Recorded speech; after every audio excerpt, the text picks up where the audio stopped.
اعوذ باللہ من الشیطان الرجیم بسم اللہ الرحمن الرحیم الحمدللہ رب العالمین والعاقبۃ للمتقین والصلاة والسلام علی سید الانبیاء والمرسلین اما بعد فاعوذ باللہ من الشیطان الرجیم بسم اللہ الرحمن الرحیم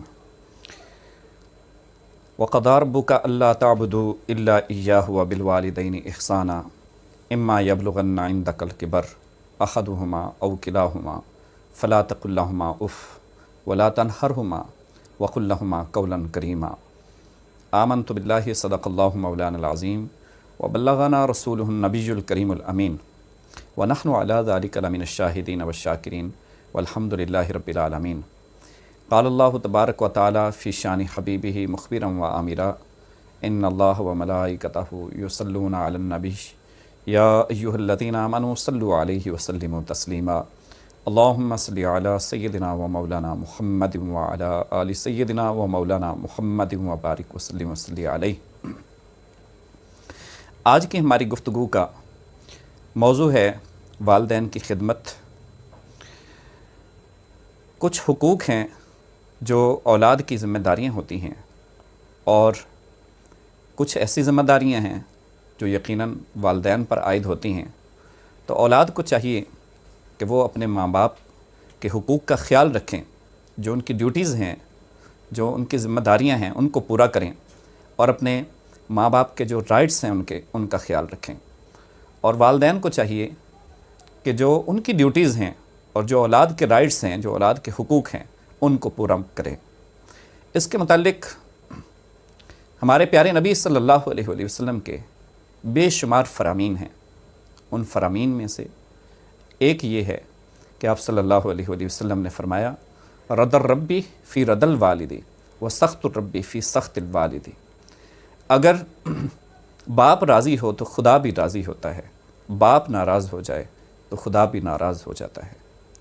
اور آقا صلی اللہ علیہ وآلہ وسلم سے پوچھا گیا یا رسول اللہ صلی اللہ علیہ وسلم ما حق الوالد علی ولدہما، اولاد کا ماں باپ پر حق کیا ہے؟ قال رسول اللہ صلی اللہ علیہ وآلہ وسلم ہما جنتک او نارک. آپ صلی اللہ علیہ وآلہ وسلم نے فرمایا وہ دونوں تیری جنت ہیں یا دونوں تیری دوزخ. اٹس مین کہ تو ان کی خدمت کر کے جنت حاصل کر سکتا ہے اور ان کی نافرمانی کرے گا تو دوزخ کا سامنا کرنا پڑے گا. عن عبداللہ ابن مسعود رضی اللہ تعالی عنہ قال قلت یا رسول اللہ صلی اللہ علیہ وسلم ای العمل احب الی اللہ تعالی. حضرت عبداللہ ابن مسعود رضی اللہ تعالیٰ عنہ سے مروی ہے، فرماتے ہیں کہ میں نے پوچھا یا رسول اللہ صلی اللہ علیہ وسلم کون سا ایسا عمل ہے جو اللہ کو سب سے زیادہ پسند ہے؟ قال رسول اللہ صلی اللہ علیہ وآلہ وسلم الصلاۃ فی اول وقتہا. آپ صلی اللہ علیہ وآلہ وسلم نے فرمایا نماز اس کے پہلے وقت میں ادا کرنا. قلت ثم ای یا رسول اللہ صلی اللہ علیہ وسلم، میں نے پوچھا یا رسول اللہ پھر کون سا؟ قال رسول اللہ صلی اللہ علیہ وآلہ وسلم بر الوالدین. آپ صلی اللہ علیہ وآلہ وسلم نے فرمایا والدین کے ساتھ بھلائی کرنا. قلت ثم ایو، جب میں نے پوچھا یا رسول اللہ پھر کون سا؟ قال رسول اللہ صلی اللہ علیہ وآلہ وسلم الجہاد فی سبیل اللہ. تو آپ صلی اللہ علیہ وآلہ وسلم نے فرمایا کہ اللہ کی راہ میں جہاد کرنا. تو ماں باپ کی خدمت عین عبادت ہے، ایمان کا حصہ ہے. ماں باپ کے ساتھ بھلائی کرنا، ماں باپ کے ساتھ حسن سلوک کرنا، ماں باپ کے ساتھ نیکی کا برتاؤ کرنا اور ان کے ساتھ جو ہے نرم لہجے سے گفتگو کرنا، حسن سلوک سے پیش آنا، قرآن پاک میں جگہ جگہ اس کو بیان کیا گیا ہے. حتیٰ کہ فرمایا انشکر لی ولی والدیک، لوگوں میرا شکریہ ادا کرو اور اپنے والدین کا شکریہ ادا کرو. عزیز دوستو، کہنے کو ملک کی صدارت ایک بہت بڑا عہدہ ہے، وزارت عظمیٰ خوش بختی کی انتہا ہے، کارخانوں اور مربوں کا مالک ہونا ترقی اور افق کا بلند ترین سیارہ ہے. لیکن خدا لگتی بات یہ ہے کہ ملک کی صدارت ماں کی شفقت، وزارت عظمیٰ ماں کی دعا، کارخانوں اور مربوں کا مالک ہونا ماں باپ کے محبت آمیز لہجے کا بدل نہیں بن سکتے.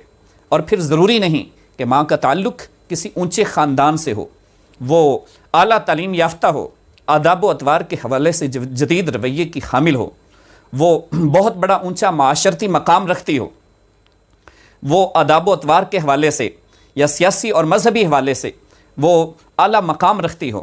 نہیں نہیں، ماں فقط ماں ہوا کرتی ہے۔ جیسے گلاب کا کوئی اور نام رکھ دیا جائے، اس کی طراوت، اس کی لذافت، اس کی نظافت اور اس کی نزاکت میں کوئی فرق واقع نہیں ہوتا، اسی طرح ماں فقط ماں ہوا کرتی ہے، اس کے لیے ساری اضافتیں بے معنی ہیں۔ وہ چاہے ولی وقت کی ماں ہو، چاہے مجتہد عصر کی ماں ہو، چاہے وہ کسی محنت کش گھرانے سے تعلق رکھنے والے فرد کی ماں ہو، چاہے وہ ایک غریب کی ماں ہو، چاہے وہ امیر اور دولت مند کی ماں ہو، ماں فقط ماں ہوا کرتی ہے۔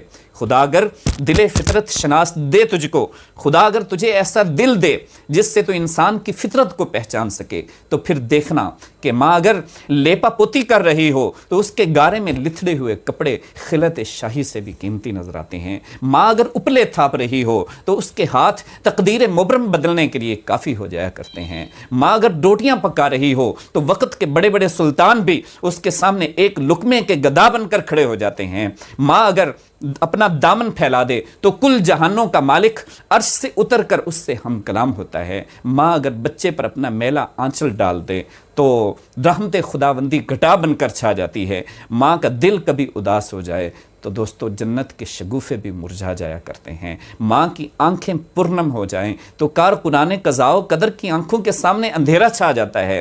ماں کا دل کبھی اداس ہو جائے عرش الہی بھی تھر تھر کانپنے لگتا ہے۔ عزیز دوستو، وزارت کا حلف اٹھانے میں وہ خمار کہاں ہے جو ماں کے جوتے اٹھانے میں ملتا ہے، اور صدارت کی کرسی پر بیٹھنے میں وہ نشہ کہاں ہے جو ماں کے قدموں میں بیٹھنے سے نصیب ہوتا ہے۔ جناب سر صاحب، زمانے میں آپ کو کہنے والے لاکھوں مل جائیں گے، لیکن اوئے ببلو، اوئے مننے کہنے والی ماں اور صرف ماں ہوا کرتی ہے۔ آپ جو ہے وہ زمانے میں لاکھوں روپے کما لیں، کروڑوں روپے کما لیں، لیکن جو ماں کے ہاتھوں چند سکے لینے میں لطف آتا ہے وہ لاکھوں اور کروڑوں روپے میں کہاں ملتا ہے۔ عزیز دوستو، مسند پہ چڑھ کر، چبوترے پہ چڑھ کر وہ جو ہے سلامی کا وہ خمار کہاں ہے، اور گارڈ آف آنر کا معائنہ کرنے میں وہ نشہ کہاں ہے جو ماں کے ہاتھوں سر تھپ تھپانے میں ملتا ہے۔ مسحریوں پہ لیٹ کر نیند میں وہ نشہ نہیں ہے جو ماں کی گود میں نصیب ہوتا ہے۔ افلاطون و ارسطا طالیس، رومی و جامی کے شعر و سخن میں وہ رس کہاں ہے جو ان پڑھ ماں کی لوری میں گھلا ہوتا ہے۔ ماں اگر لوری دے رہی ہوتی ہے تو اس کے لہجے میں خدا کی قسم جبرائیل امین بولتے ہوئے نظر آتے ہیں، اور پھول کی پتی جو ہے وہ بہت نازک ہوتی ہے، لیکن ماں کا آئینہ دل اس سے کہیں زیادہ نازک نظر آتا ہے۔ کمبل کا پھول بڑا شفاف ہوتا ہے، لیکن ماں کے ممتا کے موتی کی لطافت کی اور ہی بات ہے۔ کوسے قزح کے حسین رنگ ضرب المثل بن چکے ہیں، لیکن ماں کے محبت آویز لہجے کی بات کون کرے، اور نسیم سحر کے جھونکے اپنی جگہ، لیکن ماں کے دامن کی ہوا کا مقابلہ کون کرے۔ اور کہتے ہیں کائنات میں آج سمندر کے قطروں، زمین کے ذروں اور درختوں کے پتوں کو کوئی گن نہیں سکتا، لیکن کمپیوٹرائز دور ہے، ان کی گنتی بھی آج ممکن ہے، اور اگر نہیں گنا جا سکتا، خدا کی رحمت کو نہیں گنا جا سکتا، محمد مصطفیٰ صلی اللہ علیہ وآلہ وسلم کی امت کے ساتھ محبت کو نہیں گنا جا سکتا، اور ماں کے دل میں جو اولاد کے لیے ممتا ہے اس کی رحمت کو نہیں گنا جا سکتا، اس لیے کہ اس کے سینے میں اللہ نے اپنی رحمت بھر دی ہے، اپنی ربوبیت بھر دی ہے۔ پھر عین ممکن ہے کہ کوئی سمندر کے پاتال کو پا جائے، سمندر کی ڈیپتھ اور گہرائی تک پہنچ جائے، لیکن یہ ممکن نہیں ہے کہ کوئی شخص ماں کی محبت کے پیار کو سمجھ سکے۔ کوئی کسی کے لیے دنیا کو فراموش کرتا ہے، کوئی کسی کے لیے زمانے کو فراموش کرتا ہے، ایک ماں اپنے لخت جگر نور نظر کی خاطر خود اپنا آپ بھی فراموش کر دیتی ہے۔ اورنگزیب عالمگیر کس چیز کی کمی تھی؟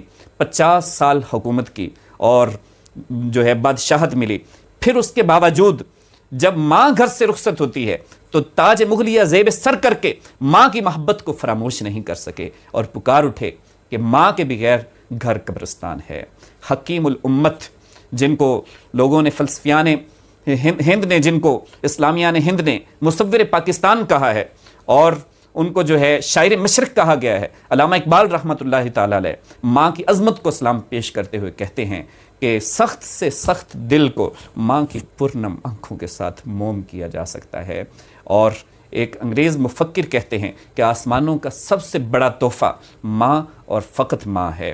تو آؤ دوستو، کہتے ہیں شاہوں کی باتوں کی بادشاہ ہوا کرتی ہے، شاہ لولاک حبیب کبریا صلی اللہ علیہ وآلہ وسلم نے فرمایا لوگوں جنت بہت اونچی تھی، آسمانوں سے اوپر تھی، میں اس کو پکڑ کر نیچے لایا اور نیچے لایا اور نیچے لایا۔ یا رسول اللہ کتنا نیچے لائے؟ فرمایا جنت کو میں اتنا نیچے لایا کہ جنت کو میں نے پکڑ کر ماں کے قدموں کے نیچے رکھ دیا ہے۔ اب لوگوں سن لو، الجنت تحت اقدام الامہات، جنت کو سمیٹ کر میں نے ماں کے قدموں کے نیچے رکھ دیا ہے۔ جس کو جنت چاہیے ہو وہ ماں کے قدموں سے لپٹ جائے، رب ذوالجلال اس کو جنت عطا فرما دیں گے۔